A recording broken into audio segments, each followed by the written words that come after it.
guys, and welcome back to my channel. So, are you one of those bakers that if a customer should send you a cake, you have to send it to another baker as if you want to buy a cake just to find out how much they're going to charge for the cake?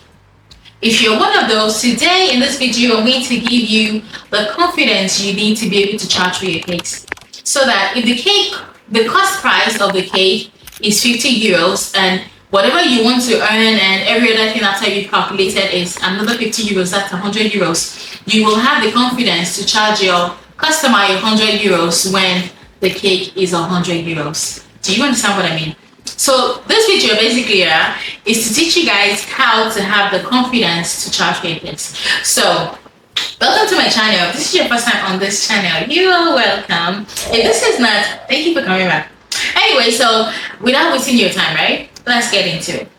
So first of all, do not feel bad if you don't have the confidence to charge for your cakes. It happens to me even till date. And one of the things I feel like helps me is like whenever I've decided how much something will cost, I'll just send it without checking the chart again for a few hours.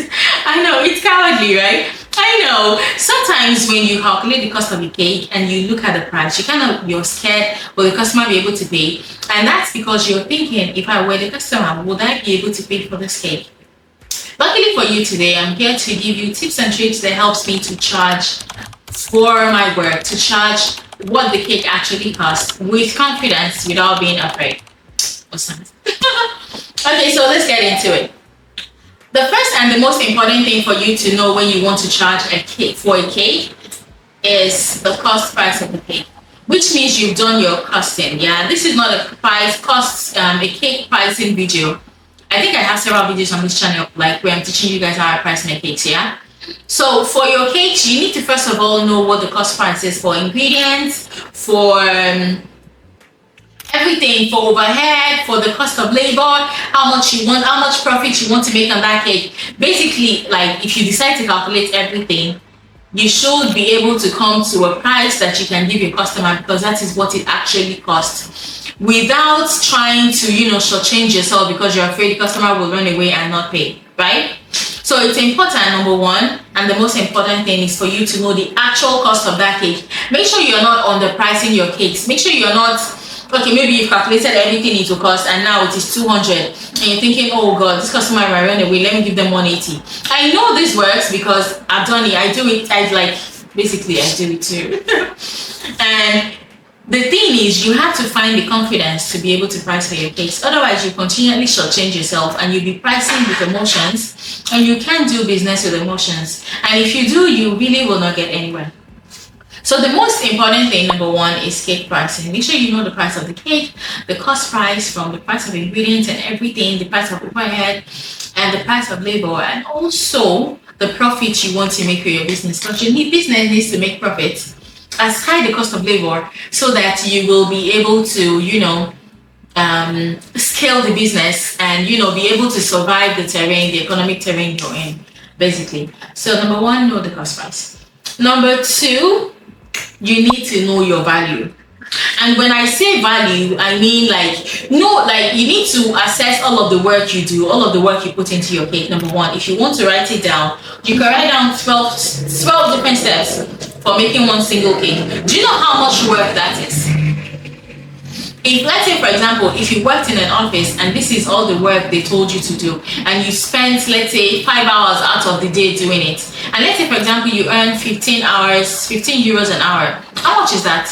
That's 75 euros for just your time on that cake. You've not talked about the price of ingredients, so you need to assess how much value you put into your cakes. And to help you do that, let me give you a few things you might not remember. Number one is the fact that, aside the fact that you have to buy ingredients, the time it takes you to buy the ingredients.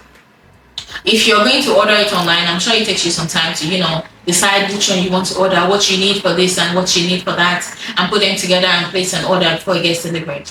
If you live in a place where you can easily go pick it up, the time it takes you to go pick it up, if you're going to drive there, how much will it cost you? The cost of gas.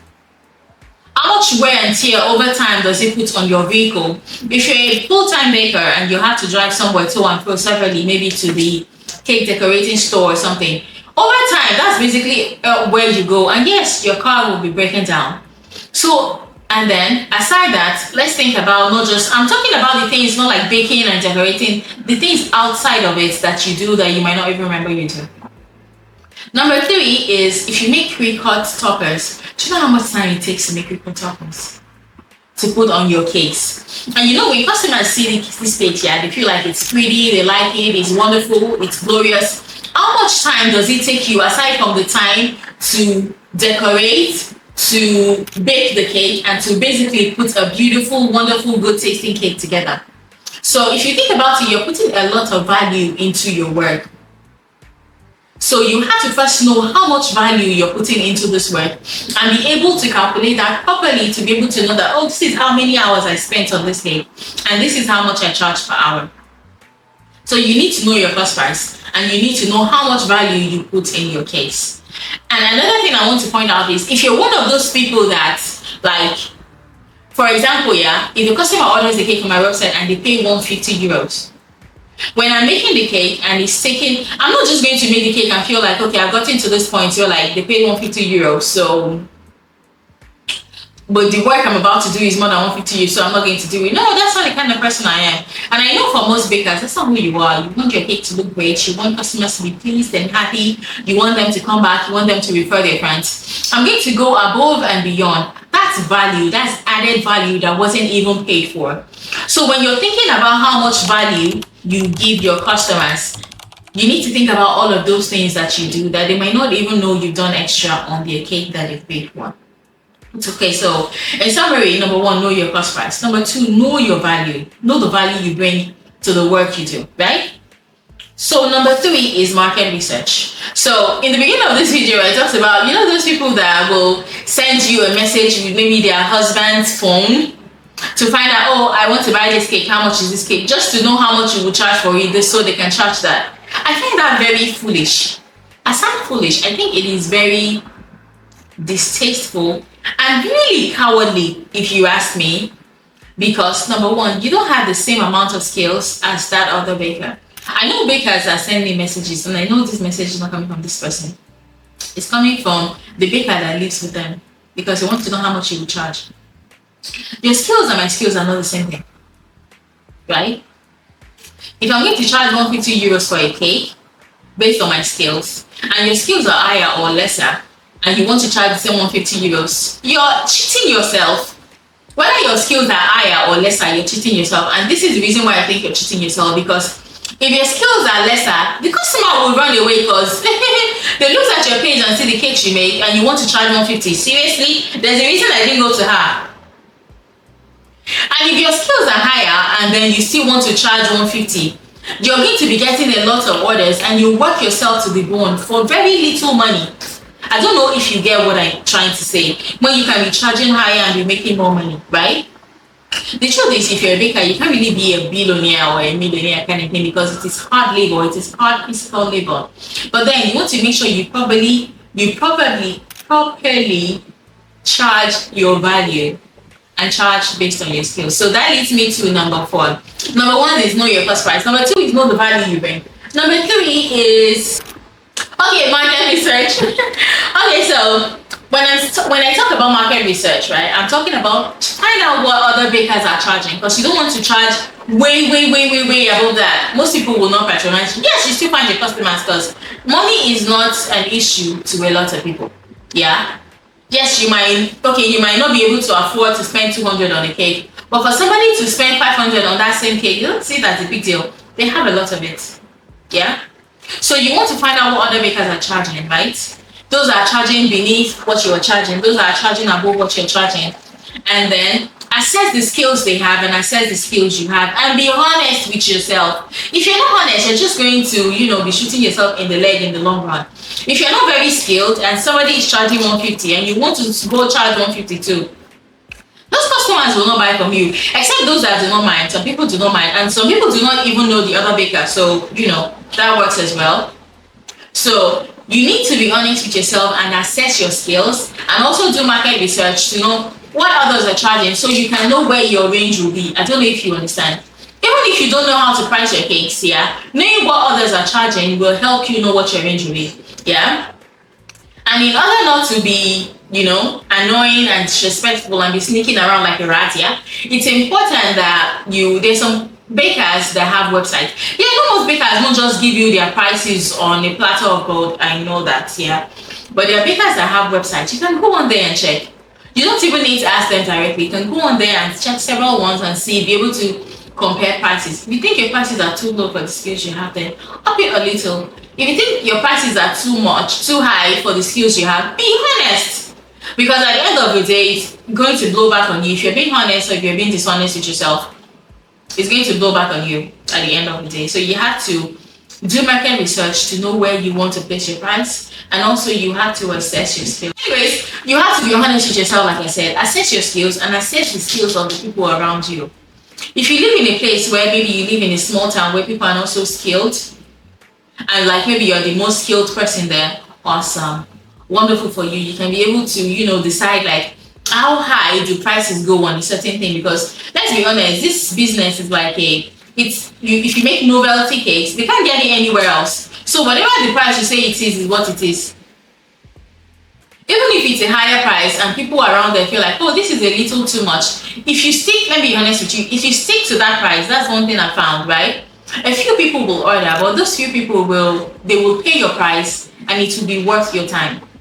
But if your skills are lesser and you feel like there are people with greater skills, look at their prices and adjust accordingly. If you get what I mean. So, okay, my next point here is create a strong online brand. I'm sure you're thinking, what does this have to do with, my confidence to be able to price my cakes properly and to be able to, tell the customer this is the price when this is the price? Yes, I'm going to tell you what. People emotionally connect with other people online. So there are some of my customers that they're kind of like my friends already. Whatever I say is the price is the price. So have you ever seen somebody online that you feel like, oh, you even have more skills than them, yeah? But when you go on their website, they're charging this plenty money and they have so many customers. But then they have so many followers as well. If you have followers, you're going to have so many eyes on you. So it means you have a little leeway amongst the kind of customers that like approach you for cakes and stuff. So which means like, even if your price is a little high, let's say for example, you have 100,000 followers, for example, and you make reels, people like you online and all of that. Let's even say some people feel like, oh, our cakes are too expensive. There are a lot of them. There's so many people. Some people feel like, oh, really nice girl, let me buy a cake from her. Just people buy stuff emotionally. So if you create an online presence, people will connect with you online and they will buy whatever you sell. Take it from me. Anyways, another thing is creating premium package of different prices. Let me give you an example. There's some customers that can't really afford much, which is okay, or some of them just are on a budget, which is normal, right? Most times too, we are on a budget too as bakers. So what you want to do is when somebody comes and like you're feeling like, oh, I'm scared, this cake costs $250, and if I tell them it's $250, they will run away. So something you can do, or something I do sometimes, yeah, is when they come and say, oh, they want this cake, is a double tiered, and maybe it costs about $350 for me to make it. And I know that if I tell them $350, they will get scared and run away. What I'll do is I'll break it down into about 3 different levels. I can say, okay, I have this double tier that serves this. They set one design. I'm going to do a whole breakdown, and okay, there are 3 designs, the same design, right? You can do a double tier that serves 80. I have another double tier that serves 45. And I have a single tier that serves 30. And maybe one is 350, one is 250, one is 150. You'll be surprised how many people will stick to the one in their price range. But if you just come and say 350, most of them will look at it and be like, oh, that's a lot. All right, thank you, next time. Do you understand what I mean? So if a customer comes to you with something and you feel like this is a lot of money, they might not be able to afford it, and you don't want to scare them away, right? You can, the same design they send to you, you can break it down and say, okay, well, this design, I can do it in 3 different sizes for you. Which one do you want? This will be 350. This one that you say you want will be 350. But then again, there's another one that is just slightly smaller. It will be 200. There's another one that is just, slightly smaller than the one that is slightly smaller, and that will be 150. You'll be surprised how many people will pick their size.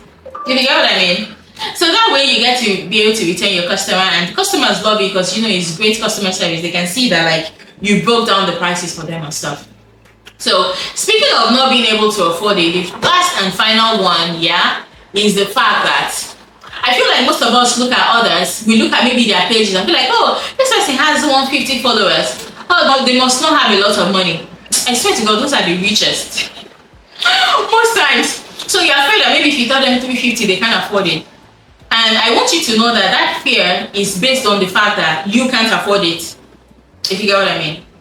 Let me give you an example. If a customer comes to me and they want to buy a cake for their 1-year-old and they want to buy a 4-tiered cake, and maybe and they said, okay, this price you want and stuff, and we want you to feed 250 people, and then they send you the design and you've calculated it and the cake is 650.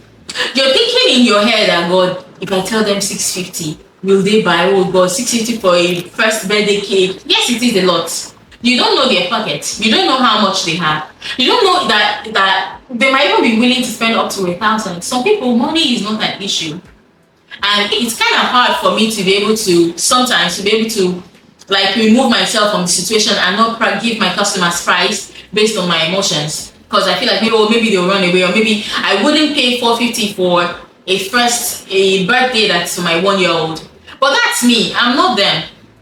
So just remember that that's you, and you're putting your fears on your customers. They probably have more money than you, and you can't judge by how many followers. You can't judge by the pictures on their page. You can't judge by what you see on Instagram. Some people really do have the money and they don't mind spending. And you need to remember that you're not trying to cheat them. That's how much actually it costs. And if you reduce it, you're cheating yourself. And you don't want to do that, because last year you just be running this business and not find any money at the end of the year.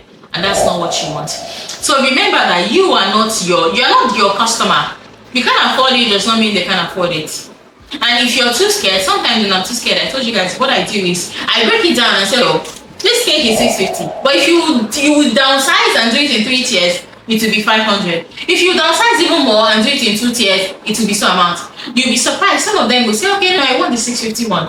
I swear, some people do have the money. So stop judging based on your pocket. I think I've exhausted all my points. Yeah, I think so.